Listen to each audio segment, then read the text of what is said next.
All right, this is a safe space. You can tell me. Have you been following the TikToks from the 9-month cruise? I'm asking because so many people keep telling me, and they're kind of ashamed to admit it, but they can't get enough of the social media drama. Today on the podcast, while the internet can't stop talking about strangers on a cruise.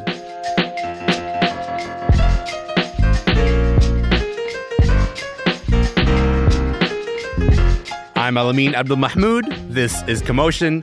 Okay, so right now, as I say these words, there's a cruise ship making its way around the southern tip of South America. It's been out at sea for a month, and they've got another 8 months at sea.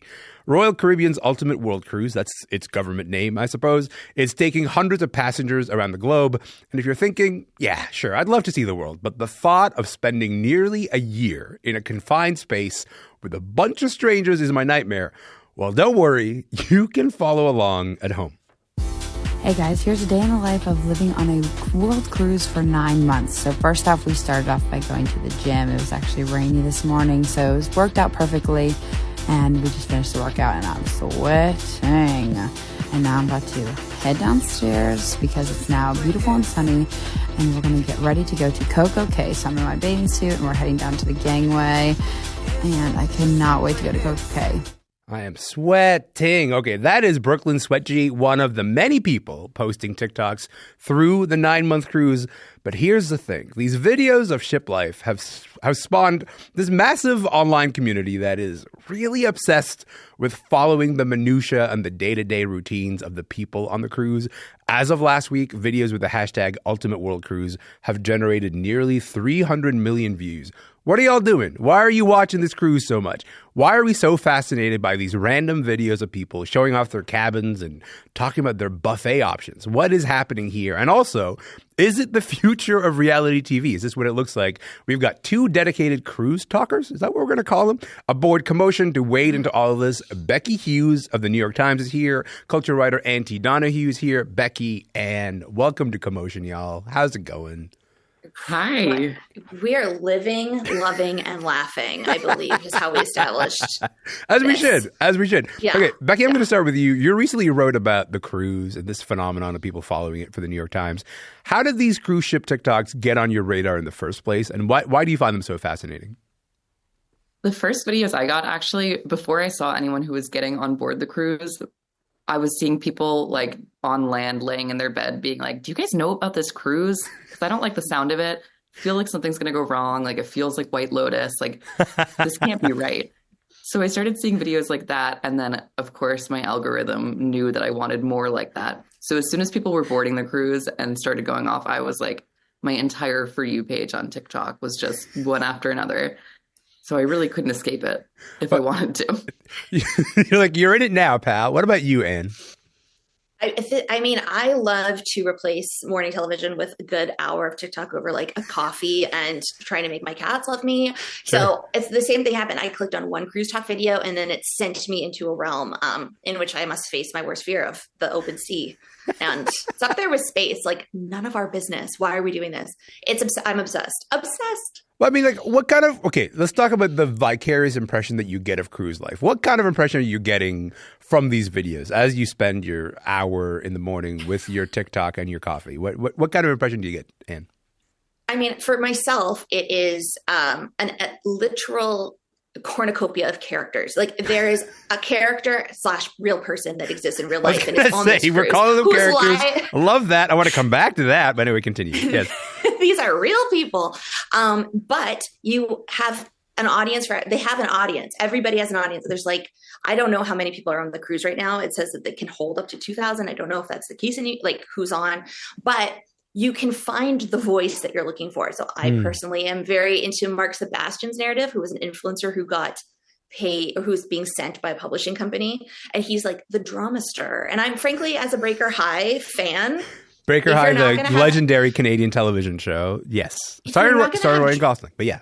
Starring Ryan Gosling. If you're not going to have drama on a boat and I don't want it to hit an iceberg and sink, I need some person-to-person situations. I mean, this has been the fascination of the cruise story, Becky, is that is the thing that Anne just said accidentally or maybe intentionally, is like describing these people as characters. Like they are in a sense giving us narratives of their life on board, and we watch them the same way that we watch a lot of the reality TV that there is. So who have been the main characters of this quote unquote TV show for you, Becky? Well, there are a few people who are actual influencers, like by trade or I guess by nature, who who are really good at filming everything they do. Like you just heard Brooklyn Sweatgy's voice, and she's a college student, so she's really good at making these videos that are really engaging. But I think what people are liking about following CruiseTok is that they can like discover quote unquote new characters all the time. So there are some people who are posting from the cruise who don't have many followers and their videos aren't getting views. And for the people who find their videos, that feels like they've unlocked a new sort of narrative arc that they can follow separately. So people are really like, instead of experiencing this like a monoculture, like a reality show, people are basically like picking and choosing the lanes they want to go down, like a choose your own adventure reality show. That, first of all, the phrase choose your own adventure reality show sounds like my worst nightmare. Thank you for telling me that. But second of all, I think like more descriptively, like there are people on this cruise who are like, I'm just here to be on a cruise. Like I'm really excited to go to different ports. I'm excited to spend some time at sea, but they are very much the extras, to this sort of reality TV show that is unfolding with these characters. I want to talk about some of those characters. So I'm going to play a clip of a TikToker that you just mentioned, and it's getting a lot of attention for his cruise videos. But it seems like after 10 minutes of research that the average yearly salary a Royal Caribbean worker makes is under $25,000. If you think that $25,000 is a livable wage, you're delusional. And allegedly, there's like 100 countries that make up the employees, or that the employees are from on this boat. Not all of them have a great conversion rate. Yikes. Mark Sebastian, the TikToker Mark Sebastian, shows up on the cruise, starts asking people, I suppose, how much they're making to work on this cruise. He's currently on board this 9-month cruise, and he's asking these really compelling and interesting questions that turn the narrative automatically and into like an upstairs, downstairs kind of situation. So let's talk a little bit about what makes him different from the other cruise talkers. What makes him different for you, Anne? I think the fact that, he's not paid his own money to be there. So the stakes are quite low for him. Like most of these people have paid like tens of thousands of dollars of their actual funds to be on this boat, which I cannot fathom, but this is an experience for them. And like, good for you. But he has nothing to lose. And he actually pitched that angle out there to be like, I'll just give an honest account. And then this publishing company was like, yes, go forth. So it's interesting to have a very like unfiltered yet filtered, because he's still an influencer, examination of like cruise culture, because there is a huge discrepancy between the staff and the passengers. Because we've all watched our documentaries. We all love Below Deck, the documentary. Yes, absolutely. Below Deck. We love Below Deck, the documentary. Yeah. Exactly. But this does not seem nearly as fun as the people who work on Below Deck, probably because it's not a private yacht and they're not famous and they're not on Bravo. So is anyone TikToking like the size of their carbon footprint? Like, is that a thing? I wish. I think if anyone's going to do it, I think it'll be Mark Sebastian. 100%. They're documenting the size of their very small rooms. It's giving Golden Girls aesthetic, if I'm being honest, that boat. Yeah. It's something I actually appreciate about what Mark is doing. Mark is being really honest about how it looks. He keeps saying stuff like, there's no flowers or plants on board. Like, for as much as people are paying, there's nothing beautiful about this ship. Wow. Truly nothing to lose and everything to gain by just being honest about this experience. Hey? Okay, so in addition to the videos being made by the people on the ship, we're also seeing a lot of videos like this one. Oh my God, it's tea time on the cruise, so I have got some gossip for yous. I have had some intel that the Pinnacle members on the Ultimate World Cruise are being treated very different to the rest of the guests. I could listen to that voice forever. That is TikTok user named UK Secret Travel. She's actually not on board the Royal Caribbean, but she's one of the many people posting recaps of what's happening on the cruise. Becky, as you can hear, this person is so excited to sort of break down the drama that's happening on the ship. But is that drama like really there? my biggest takeaway from when I was reporting and speaking to people on the ship, it was that there was nothing going on. There was no drama. They were like perplexed by all of these drama tea accounts that were trying to stir something, because every single person I talked to was like, drama where? Show me the drama. I'm just like on a cruise that I paid for with perfectly nice people and everyone's minding their business. And I kind of think that, I mean, I'm sure Mark's mission was sort of to go there and like stir up a little something, because there is obviously drama to be had. Yeah. Based on, I mean, he's finding drama. He's finding sources of drama. But otherwise, before he got there, I would say there was like basically nothing. But I was gonna say, like, this is like the machinery of creating a television show, right? And like, Exactly. in order to create a television show, in order to create some kind of forward-moving tension, you got to start to go out and look for that tension in a way. Well, the Right. Drake passage was its own character, I would argue, don't know until what that Mark means. came aboard. Tell So me. the Drake passage, okay, Becky, I might be incorrect, so correct me if I'm wrong, but it's where you're heading to Antarctica, and it's where the oceans kind of all collaborate, and the waves are bananas, and like they shut down decks. Like, it's incredibly seasick inducing. So that everybody's been waiting to see how they're going to handle the Drake passage. And then they kind of just did an okay job handling it. So now we're all like, well, now what are we going to watch? Well, let's watch people not be able to see the penguins, because like, it's just, I think we're just starving for any experience that isn't the cold dead of winter. Yeah, the Drake passage was like the first known narrative arc that everyone was looking forward to, because everyone knows about the Drake shake and the crazy waves. And so now we've gotten past that first like chapter marker. It's like, Yeah. okay.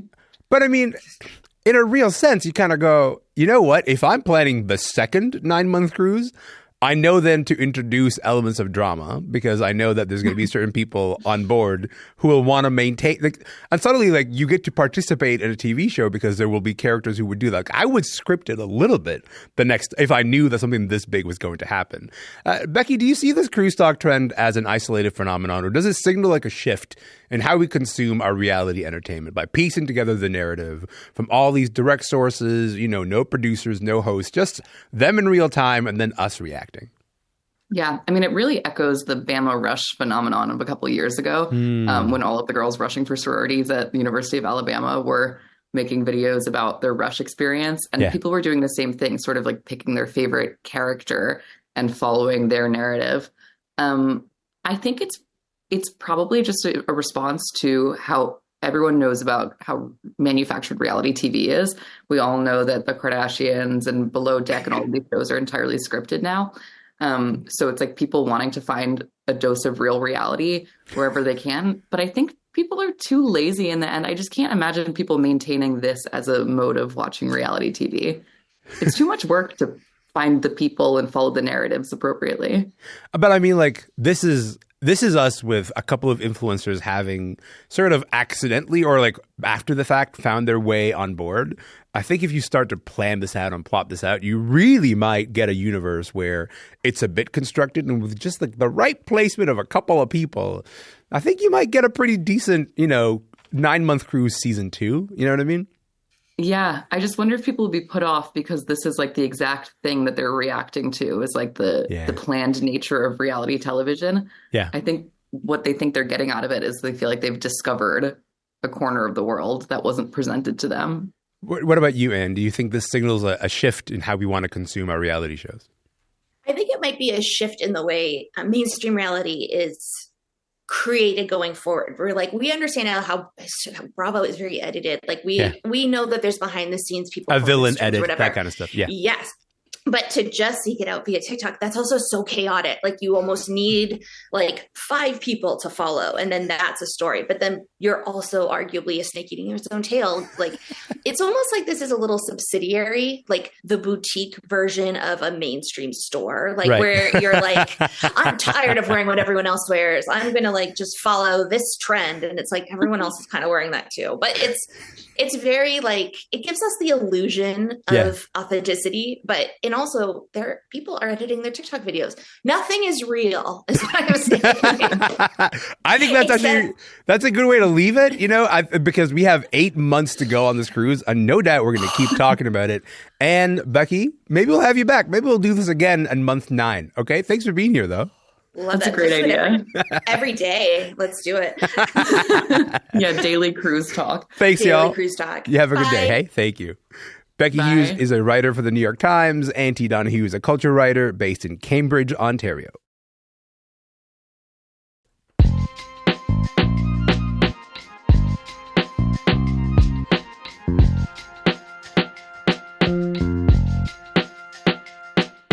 I'm Elamin Abdelmahmoud, and you're listening to Commotion. Hey, you know Ashley Madison? It's that website that got famous for the premise. It's the dating site for people who want to cheat. Millions of people joined that platform because they thought their affairs would stay secret. But in 2015, the site was hacked, and it exposed more than 30 million people. There were allegations of fraud, a frenzy of public shaming, and a whole lot of devastated relationships. Well, there's a new podcast that delves into the massive toll that it took with some deeply personal accounts from people whose lives were turned upside down. She just got really quiet and looked at me and she's like, oh my God, he's on here. Your husband's on here. I just looked at her and started crying, and I said, my marriage is over. Oof. It's called Exposed, the Ashley Madison Hack. It's a Canadian Audible original, and it's presented by Sophie Nélisse, the Canadian actor who you might know if you are a fan of Yellow Jackets. Sophie plays a teenage Shauna Shipman. She's the character whose infidelity is at the core of Yellow Jackets. Here's a part of our conversation. You describe this hack as, quote, millions of tiny bombs going off in households around the world. And he introduces to all these real people who were caught up in that when their names or their partners' names were made public. Despite the sexual dysfunction in the marriage, I did love my wife. Even if I went out on Ashley Madison, it wasn't because I didn't love her. It was out of extreme need. So that's Eric. Whether it's this story or one of the other people that we meet in this podcast, was there a common thread, would you say? Yeah, like I said, I think there was this common desperate need to fill something. I think in every household they were trying to fill something different, but there was obviously this point where they felt stuck in the relationship and that there was no way out, and they needed to fill a void that they couldn't find with their partner, which pushed them to then sign on to Ashley Madison. Okay, so now this is where we get to talk about Shauna for a minute, okay? Because you got the chance to explore the concept of infidelity through the character that you play on Yellow Jackets. When you said you hadn't made the connection between working on this project and playing Shauna, having done this project now, how do you think about it? How do you think about infidelity and what Shauna goes through? Because in the show, for anyone who's seen the show, Shauna has this affair with her best friend's boyfriend. She gets pregnant. There are devastating results, to say the least.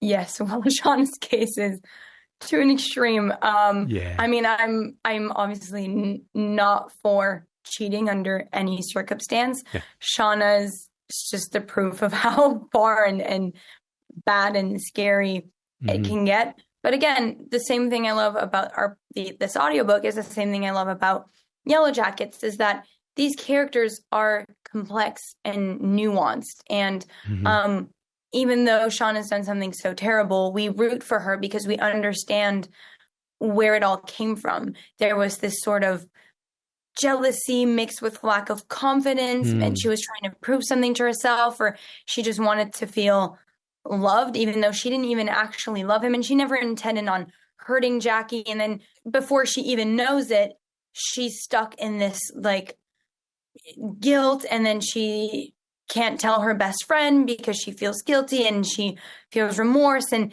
then I don't think she never intended to hurt anyone again. So I feel a lot of compassion and love for Shauna despite what she's done.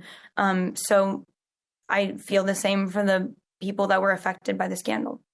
The thing that you just said is interesting to me. The thing that you just said about the idea of being like, hey, I'm not here to defend cheating. No one is really out here being like, I'm the president of cheating lobbying. You know, like no one's saying cheating's great, but we kind of end up in these situations where we talk about characters where we go, oh, I can sort of understand how this ended up here. So you're in your early 20s. Ashley Madison demolished relationships between people who are, let's say, a generation older than you.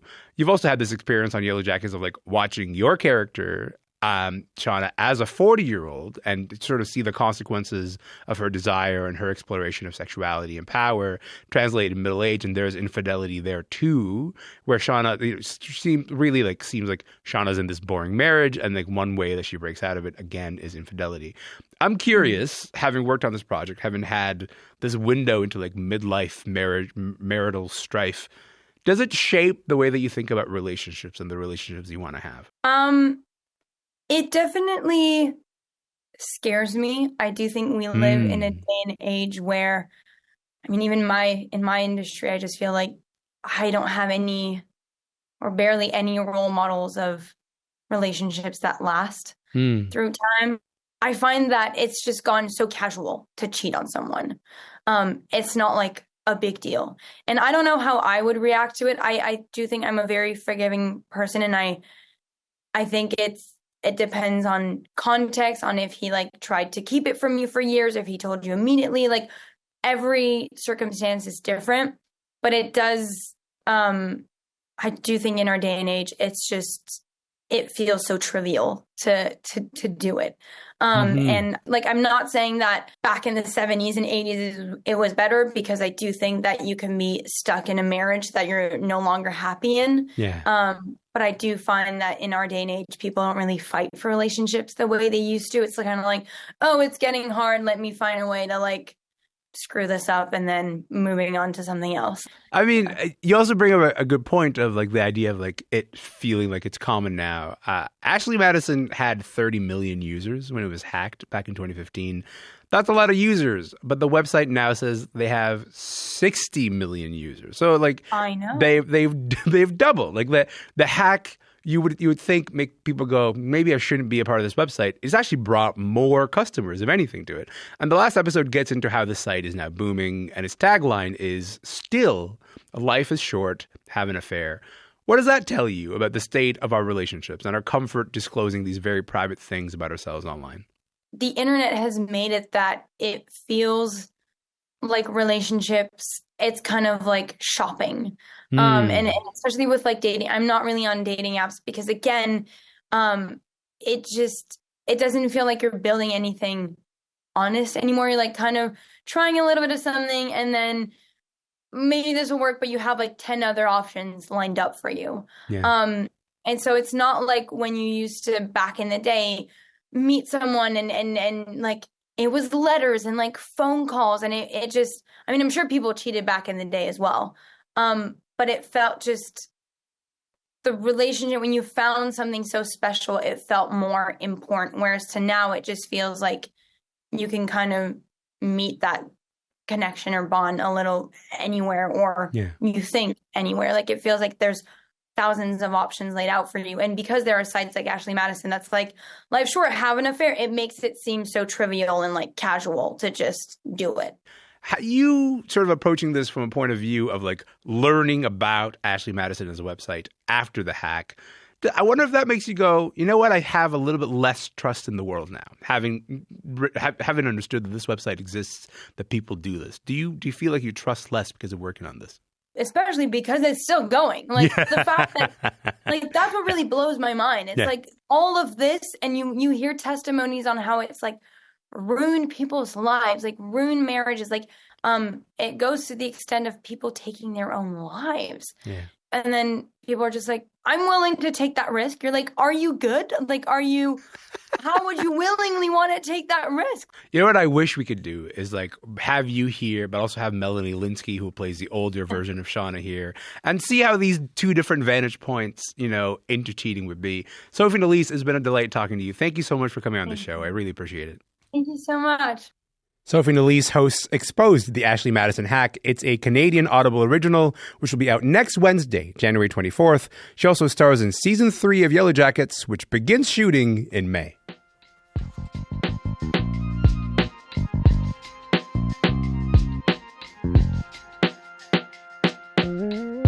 Hey, that's it for the show today. Remember, you can listen to any episode of Commotion anytime you like, wherever you go to get your podcasts. And also, if you got a minute, check us out on Instagram. We are at Commotion CBC. My name is Elamin Abdelmahmoud. I'm going to be here tomorrow. If you're going to be here, I'd love to see you then.